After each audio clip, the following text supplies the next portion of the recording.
Hi, I'm Professor Bob Graham. I'm a cardiologist and I work here at the Victor Chang Cardiac Research Institute and also at St Vincent's Hospital, where I look after people with heart disease. So a lot of people ask, why should I be concerned about cholesterol?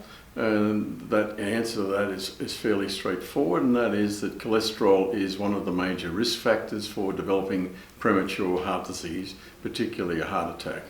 And that's because we need cholesterol because it's important for our membranes, to form our membranes around our cells, and for various hormones that we make like cortisol, but also too much of it can not be cleared very well from the body, and it ends up in the walls of our blood vessels, and it leads to what's called plaque.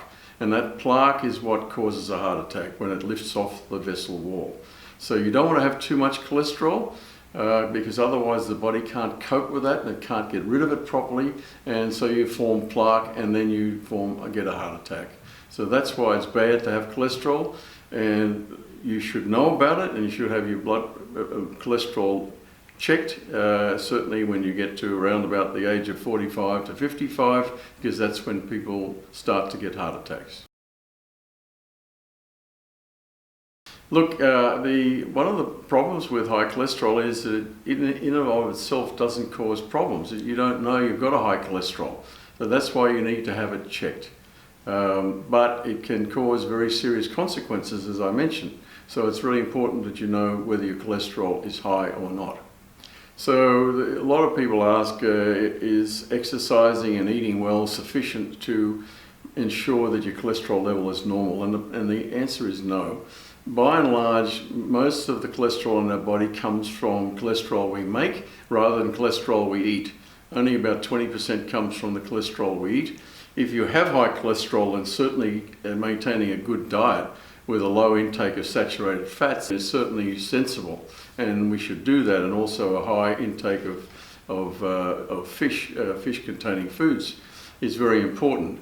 But in and of itself, maintaining a good diet and exercising is not sufficient, because most of it is determined, your level in your blood is determined genetically. You inherit the genes from your mum or dad, and they determine whether you have high cholesterol or low cholesterol. So even though you can help a little bit by having a good diet and by exercising, by and large, if you've inherited, unfortunately, genes that are going to give you high cholesterol, there's not much you can do about that. Even if you do lower your cholesterol intake in your food, that'll only help marginally, and certainly should be done.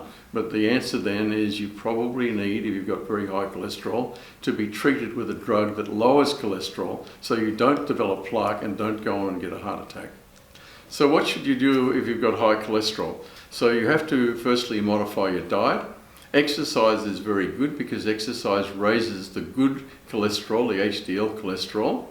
There is anecdotal evidence that a small amount of alcohol can also help raise the good cholesterol. And then after that, if your cholesterol remains high, then almost definitely you should be started on a drug that lowers your cholesterol to reduce your risk of heart disease. And we know that for every 1 percentage point of cholesterol we lower, you reduce your risk of heart disease by 2%.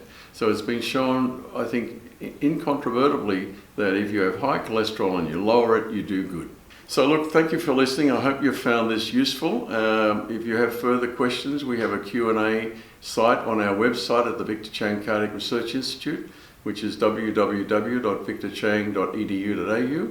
And we'll be we'll be very pleased to answer your questions, and look after yourselves and maintain a good lifestyle and diet and exercise regularly, which is very, very important.